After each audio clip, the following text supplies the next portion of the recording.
7ヶ月間のロードトリップにかかった総額は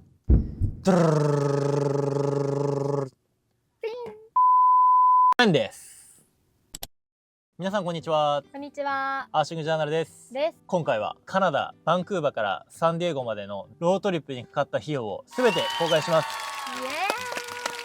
イ。会計報告会やっていきましょう。私たちは2024年3月に仕事を辞めて日本を出発して、最初の2週間はハワイでハネムーンも兼ねて、普通に旅行を楽しんで、その後4月から9月末までの約7ヶ月間、カナダからサンディエゴまで車でロードトリップをしてきました。僕たちの旅のメインはサーフィンで、西海岸のカナダからサンディエゴまでの有名なスポットをね、いろいろ回っていろんなところでサーフィンしました。カナダで1988年製のダッジバンを買って、それでね旅してきたんですけど、このバンがねリッター4キロしか走んなくて、めちゃめちゃね燃費悪かったですね。はい、私たちの旅は、基本的には自炊がメインで、キャンプ場もほとんどお金かけずに、無料で泊まれるところを探しながら旅をしてきました。で、シャワーもビーチシャワーを使ったりだとか、洗濯も2週間に1回ぐらいのペースで、本当にいろいろと節約をしながらこの旅をしてきました。この動画では、私たちみたいに北米をね車中泊で旅をしてみたいっていう方や、長期の車中泊旅行を考えている人のためになればと思って動画を作成しました。前回の動画で、どういうサーフスポットが良かったとか後悔している点などを紹介してますので、気になる方はこちらの動画もチェックしてみてください。今回のこの動画ではかかった費用にフォーカスしてご紹介していきます。まず最初に総額を発表して、その後に内訳を公開していきます。内訳では何にお金がかかったのか、どういうことをすれば、節約につながるのかというところを、僕らがこの7ヶ月間経験してきたことを通して伝えたいと思いますので、ぜひ最後まで見てください。それでは結論から。7ヶ月間のロードトリップにかかった総額は232万3394円です。この金額ではその最初の2週間、ハワイで過ごした金額は含まれてなくて、純粋にカナダからサンディエゴまでのかかった費用で、ここの中には、車の費用だったり、車を、DIY した費用だったり、そういうのも丸々含まれて、カナダに到着してからサンディエゴまでの7ヶ月間の総額になります。ハワイ2週間の滞在費用の詳細が気になる方は、こちらの動画チェックしてください。お願いします。230万って聞くと聞いた瞬間高いって思う人もいると思うんですけど、これからね内訳を細かく説明していくので、高いか安いかは判断してもらえたらと思います。今回説明する内訳は全部で8つですね。1つ目が車の初期費用、2つ目が食費、3つ目がガソリン代、4つ目が駐車場とか入場料で、5つ目が日用品で、6つ目が通信代、7つ目が車以外の交通費で、最後にその他雑費というこの8つを順番に説明していきたいと思います。では早速、まず1つ目、車の初期費用は総額96万5082円でした。まず車の本体の価格は70万7200円でかかりました。私たちはカナダのバンクーバーでこの1988年製ダッチラム B250 を購入しました。 Facebook のマーケットプレイスっていうところで個人から買いました。36年前の車なので、すごい古いんですけど、この車の前のオーナーさんがこうやってバントリップをしようとしていて、 DIY の途中の状態で譲っていただいたので、後ろは空っぽの状態かつ、木材とかをセットで譲っていただきました。正直ね、最初はほんと1988年なんで大丈夫かなって、途中で壊れて旅中止にならないかなって思ってたんですけど、結果的に本当に何も車的な問題はなく7ヶ月間走ってくれたっていう、めちゃめちゃいい番に巡り会えたなって思いますね。いろんな人から話を聞いてたら、途中でエンジンが壊れるとかいろんなところが壊れて修理費かかるよって聞いてたので、修理費かかんなかったのは僕らが旅していく上でめちゃめちゃ助かったことかなと思います。中古車でやっぱ買う時のポイントとしては、間違いなく言えることは、エンジンが調子いいものを選ぶこと。あとはタイヤですね。意外とやっぱロードトリップしてると、普通のアスファルトの道じゃなくて凸凹道をね走ったりするので、タイヤ古いやつだったりこう山がないやつとかを買ってしまうと自分たちでやっぱタイヤ交換しなきゃいけなくて、タイヤ交換するとき1個だけじゃなくて全後輪合わせて4つとプラススペア1個で5個チェンジしなきゃいけないので、そこでね多分10万ぐらいかかってくるので、できる限り新しめのをね選ぶことをお勧めします。僕らのバンも新しかったし、トランスミッションって言ってギアの部分がもう作り変えてあってエンジン的に問題ない状態にあったので、古くても、このバンを買うね、きっかけになったと思います。もちろんね車を買う時は試乗させてもらって、エンジンが不調じゃないかなとかエンジンかかりいいかなとか、そういう部分は必要最低限ねチェックしといた方がいいと思います。続いて2つ目、食費。これは外食と自炊に分けるんですけど、総額39万866円かかりました。1ヶ月5万6千円ぐらいかかってました。アメリカ、カナダでこれはかなり抑えられた方なんじゃないかなと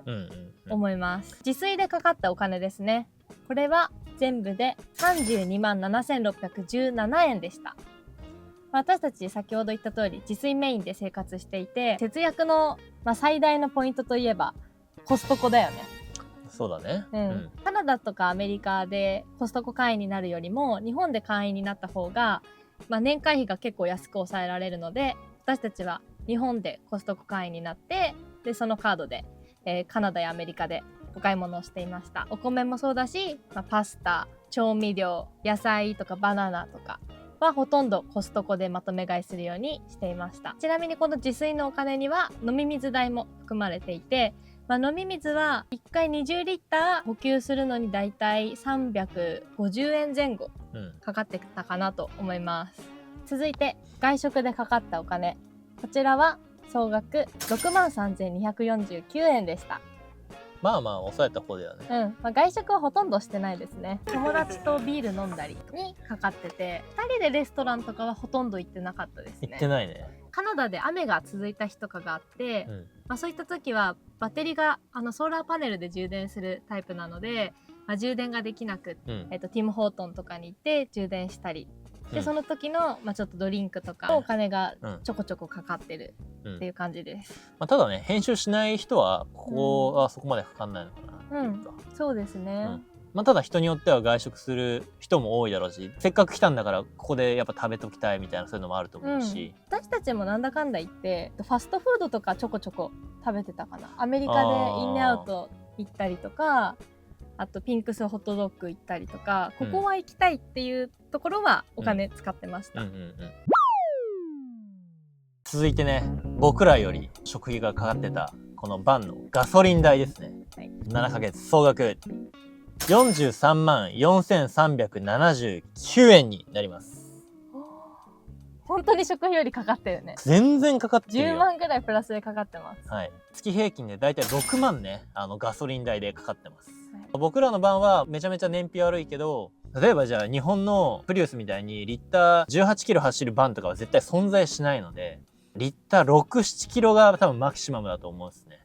だから多分7ヶ月間で総走行距離、僕らも計算してないんで分かんないですけど、30万ぐらいは全然かかるのかなというふうに思います。僕ら、カナダからスタートして、その後バンクーバーアイランドっていう島をちょっと、回ったのと、その後に800キロぐらいかけてバンフとかジャスパーっていう国立公園の方にも行ったりして、そこで移動距離が、かさんだので、それでこんだけガソリン代かかってるっていう部分もありますね。もし、バンクーバーからそのまま下に下っていくなら7、8万ぐらいは抑えられてるのかなというふうに思います。では続いて4つ目、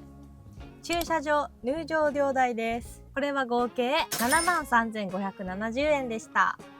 月平均にすると約1万円かかってます。でまずは、駐車場代ですね。4万3560円かかりました。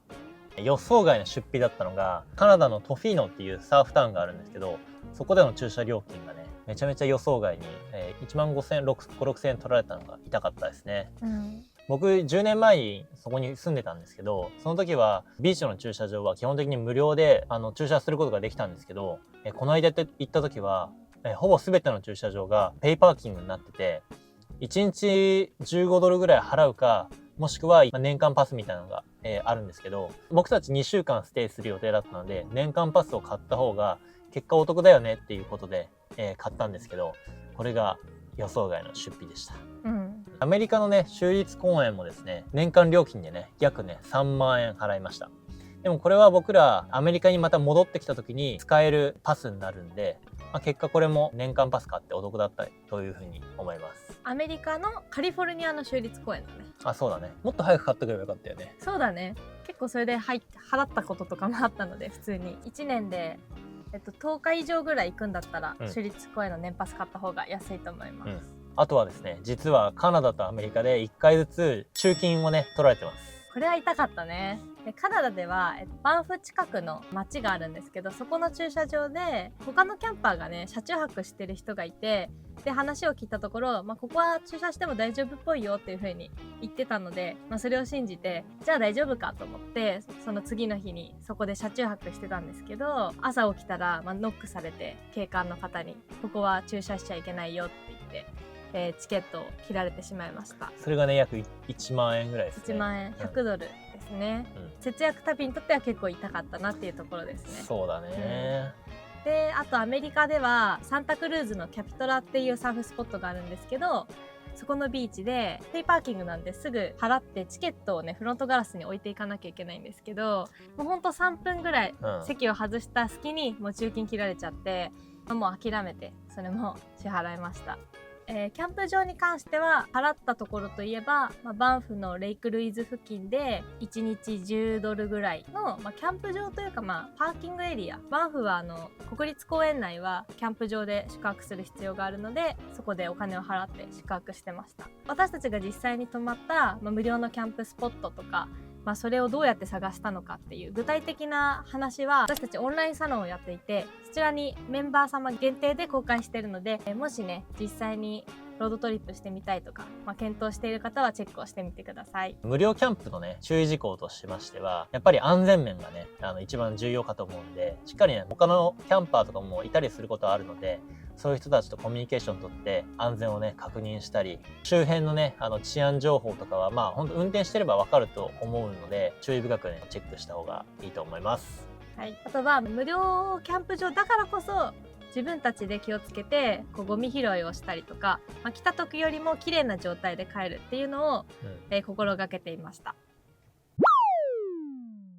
5つ目は日用品です、はい、トイレットペーパーとか日用品の合計が46,815円になります。月平均で、6,687円ですね。これは多分普通に生活するよりもしかしたら安く済んでるのかなというふうに思います。日用品に関してはウォルマートで買うことが多かったです。ウォルマートは、どこにでもあるっていうのもそうだし、価格も他のスーパーに比べて結構安くて、私たちは一番利用したスーパーマーケットだと思います。あとは、日本でいう100円ショップのドラママっていうところだったり、ターゲットとかも利用してました。本当だったらね、コストコとかでまとめ買いするのが一番安く抑えられるかもしれないんですけど、私たちこれ狭い車で生活しているので、スペースが限られているので、ウォルマートで必要な時に買い足してっていう感じで、日用品は購入してました。6つ目は通信費になります。電話代とか、あと編集ソフト、ネットフリックスだったり、そういうサブスク系ですね、まとめて 49,586 円かかりました。まず最初にね、電話代ですね。こちらが 18,500 円かかりました。日本のね、携帯電話番号を解約してたので、月額制の電話番号アプリでね、電話はつないでました。意外と電話番号って必要で、車の保険を取る時だったり、Wi-Fi つなぐ時とか、登録する時にですね、携帯電話番号で認証とかあるので、これはね、本当に重要なものでしたね。意外と盲点だったのが、何かとウェブサイトとかアプリでログインしようとした時に、前の携帯電話番号のまま変更せずにそのままだったので、2段階認証とかでその前の携帯にコードが送られちゃったりとかってして、ログインができなくて困ったりとかが結構あったので、日本にいるうちに、こういった新しい電話番号を用意しておいて、電話番号を事前に変更しておけば、こういった手間が省けたので、そこはちょっと後悔しているポイントではあります。結局サポートセンターに電話で問い合わせをして電話番号を変更してもらったりとかしたので、やっぱり携帯電話番号は何かと使いました。次にサブスク系は合計金額 31,086 円かかりました。これはね、やっぱり YouTube をメインに活動しているので、編集ソフトとか音楽サイトはこだわりがあって、そこにはお金をかけてたのと、あとはたまにの息抜きで Netflix 見たりとか、あとドライブ中の音楽聴いたりとかでね、Spotify も契約したままにしてるので、そういったところにお金がちょっとかかってます。7つ目はね、交通費です。この交通費は車以外で買った交通費になってまして、カナダでこの車を手に入れる前にレンタカーを借りたその費用だったり、カナダはバンクーバー周辺はフェリーに乗らなきゃいけないことがあって、そのフェリー代だったり、バンフ、国立公園のシャトルをね、利用したりした、その交通費になります。合計金額が12万7782円になります。まずカナダ到着した時のレンタカー代が合計9万2447円かかりました。このバーに出会うまでの約1週間はキャンピングカーをレンタルしていました。ホテルに宿泊してレンタカーを借りてっていう風になると結構お金がかさんでしまうので、キャンピングカーをレンタルしていろんな各地でキャンプをしながら、車を探すっていう風にしていました。車の購入に関してなんですけど、やっぱレンタカー借りてる期間内に車を探さなきゃいけないってなると、やっぱ自分もなんか切羽詰まってきて、ここの部分が気に食わないけど、それでももうしょうがないから買っちゃおうみたいになりがちですけど、そこはね、車選びはしっかりした方がいいかなと思います。なぜなら、安い車買って後々修理とかでお金がかさんでくることがあるので、皆さんしっかり準備してください。どう購入するかとか、いついい車に出会うかによってね、結構変わってくると思います。僕らはたまたま1週間で見つかりましたけど、人によっては2週間かかる場合もあるし、人によっては本当ついて2日目でねゲットできる場合もあるので、ここは結構変動します。次にフェリー代ですね。こちらが3万3209円かかりました。これはバンクーバーアイランドに行く時のフェリーだったり、あとは僕のホストファミリーのところに会いに行く時のフェリーだったり、そういう部分になります。そしてバンフでのシャトル代が2126円でした。ここはね、レイクルイーズっていう有名な湖があるんですけど、自家用車で行くこともできるんですが、もし自分たちの車で行く場合は駐車料金が4000円ぐらいかかってしまうので、シャトルバスだと半額で行くことができるので、予約をしてシャトルバスを使って行きました。詳しくはね、こちらの動画で紹介してるんですけど、シャトルバスの予約かなり激戦で、ディズニーのチケットを取るよりも争奪戦でした。最後に今度は雑費になります。ここにはプロパンガスとか車の修理代とか、カナダで買ったサーフボード代も、あとシャワーやランドリー、お土産もここに含まれてます。総額23万5314円になります。まずプロパンガスですね。最初は小さいプロパンガスを買い替えて使ってたんですけど、1ポンドでだいたい1500円ぐらいするんですよね。毎日3食自炊をしていたので、結構これを買い替えるとお金がかかっちゃうことに途中で気づいて、11ポンドの大きいプロパンガスを買うことにしました。ホームセンターとかで、最初は1万円ぐらいで売ってます。で、このプロパンをリフィルできるところが各地にあるので、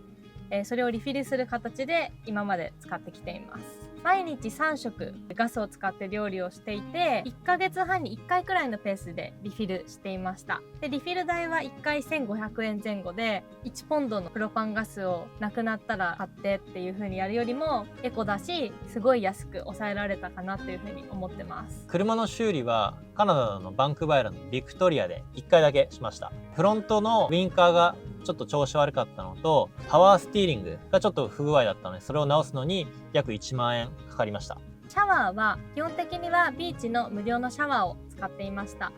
カナダはね、コミュニティセンターっていうのが各地にあって、温水のシャワーが無料で浴びられるところが結構あったんだよね。ね、あれはちょっとマジ恋しいわ。本当にそれがすっごいありがたくって、特にバンクーバーのあたりにすごい多かったです。バンクーバーアイランドとかになると2ドル3ドルぐらいで浴びることができたので、それはすごいありがたかったですね。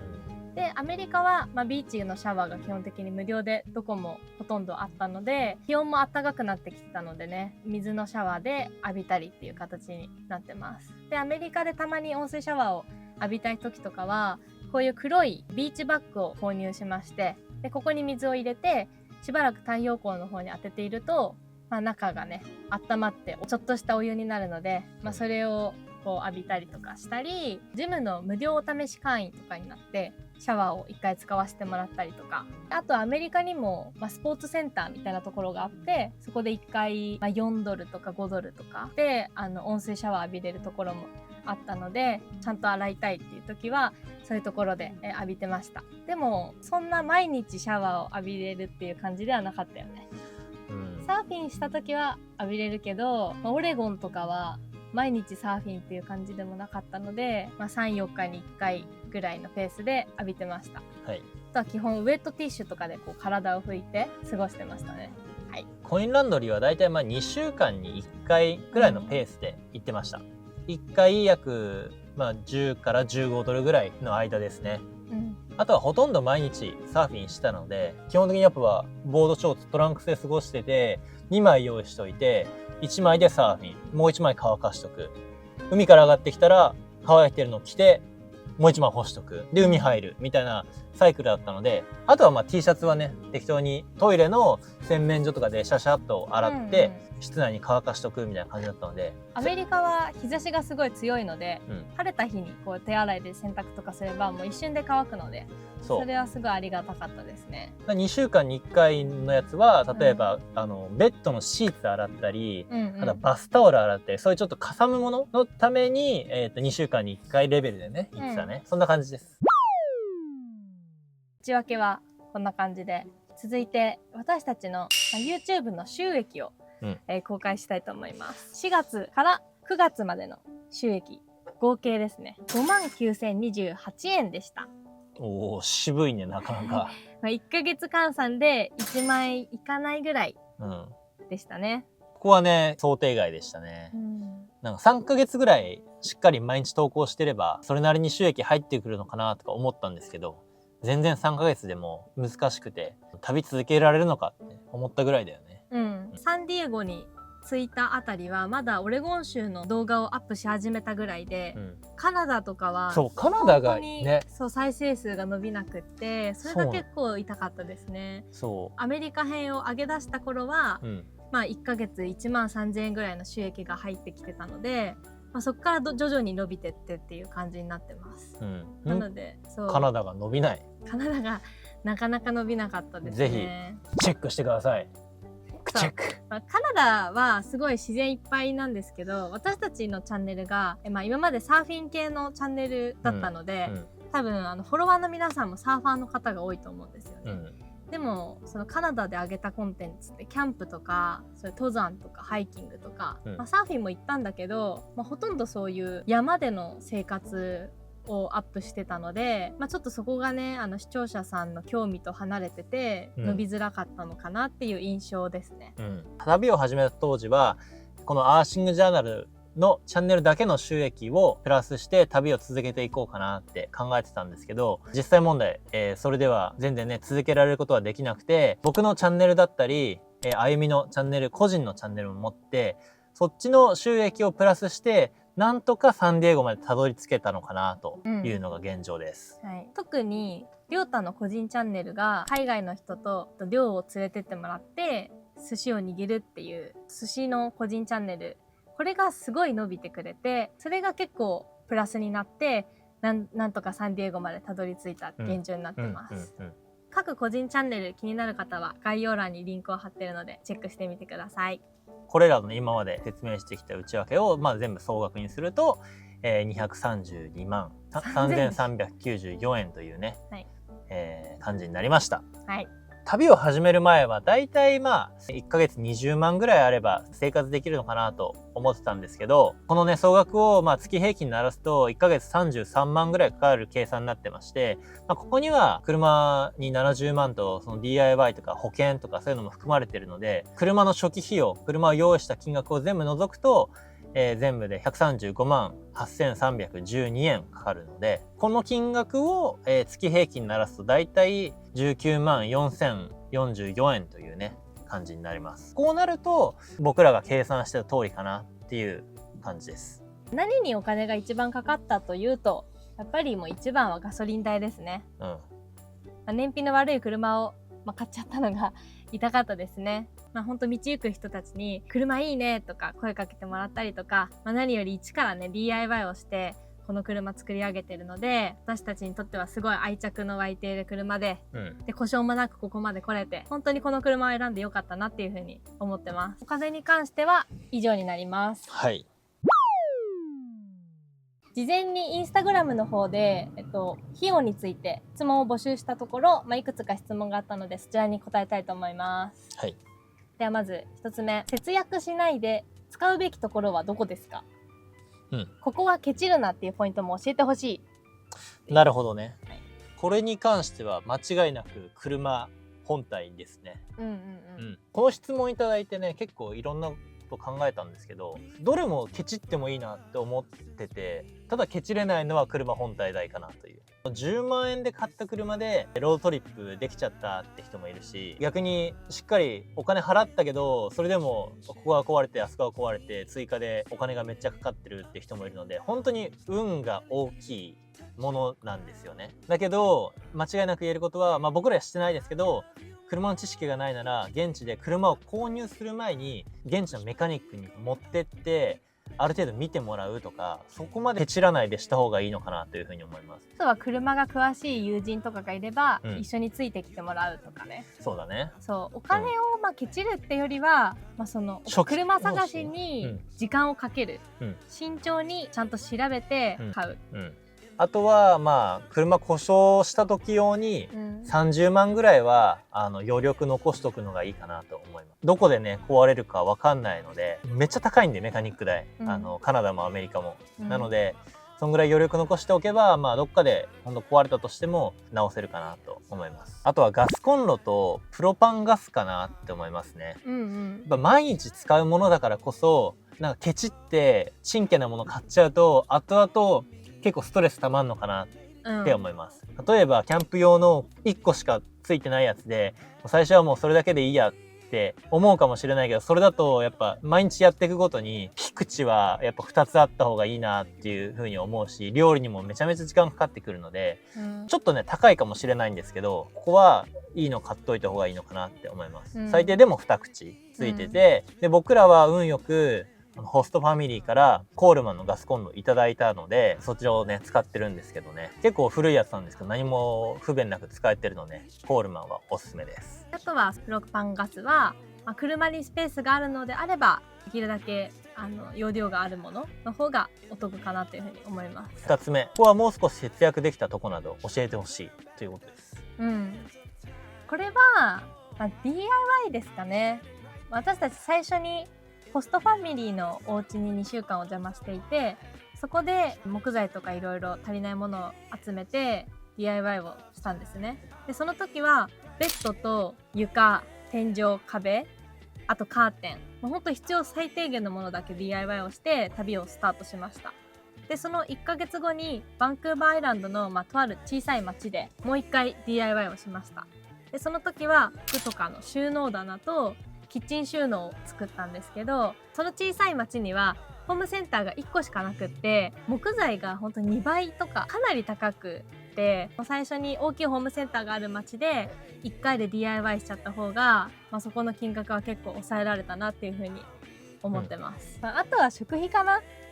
必要になった時にその都度スーパーで買い出しをしてたんですけど、じゃなくて、最初から、月に食費はいくらまでにしようっていう風に決めてたら、結構カツカツの生活にはなるけど、あと1万円だから今月はやりくりしようよとかっていう風に食費はもっと抑えられてたんじゃないかなっていう風に思います。じゃあ最後、どうやってお金を稼いでいますか？これはもう YouTube、SNS 一本ですね。そう僕らのこのチャンネルの収益と、あと僕の個人チャンネル、あゆみの個人チャンネル、あとはあゆみは企業様から PR 案件をもらってて、その成果報酬だけです。だけです。はい。ほんの少しプラスになるぐらいですね。この動画をね作ったきっかけは2つあって、1つは純粋に僕らがこの7ヶ月間でどのくらいお金使ったのかなっていうのが知りたかった。でもう1つはこれから北米ロードトリップをしてみたい人とか、長期の車中泊をしてみたい人とかの参考になればなと思って作成しました。こういった具体的なリアルな数字を知りたい方は多いんじゃないかなと思って今回作成しております。お金には変えられない経験、人との出会い、景色だったり、いろんなサーフスポットでサーフィンできた思い出とかね、全部が宝物です。ここまで動画を見てきて、カナダからサンディエゴまでこの7ヶ月間で約230万円って聞いて、皆さんどうですか？高いと思うのか、安いと思うのか、人それぞれだと思いますが、一生に本当できるかできないかの旅。自由に生きたね、この7ヶ月。僕らにしたらね、この230万なんて本当めちゃくちゃコスパいいと思ってます。貯金口座のゼロを増やすのか、お金では買えない人生のね、経験を増やすのか、どう思ったかコメントでいただけたら嬉しいです。もしね、この動画を見て、自分も旅をチャレンジしたいって思ってくれる方がいれば、ぜひチャレンジしてほしいです。お金の不安はあると思うんですけど、私たちもあったし、でも実際なんとかなります。節約しながらでも十分楽しめました。では最後まで見てくださりありがとうございました。ありがとうございました。この動画が参考になった方はチャンネル登録と高評価お願いします。お願いします。で、これからはメキシコの旅が始まります。こんな映像やね、今までよりもっとね、非現実的なね、ロードトリップが待ってて、それを皆さんにお届けすることができます。はい、楽しみにしていてください。楽しみにしてください。では次の動画で会いましょう。次はメキシコで会いましょう。バイバーイ。バイバイ。メンバー限定コミュニティノマドサーフクラブ。旅で見つけた世界のシークレットサーフスポットから無料キャンプ場やシャワー情報、節約旅のコツなど、旅やサーファーに役立つ情報をすべて紹介しています。リアルタイムの現地レポートや海外でそのまま使える英会話フレーズ、さらに会員限定コンテンツも公開。月額980円で旅もサーフィンももっと楽しく。私たちの旅を応援してくれる仲間も大歓迎です。気になる方は概要欄からチェックしてね。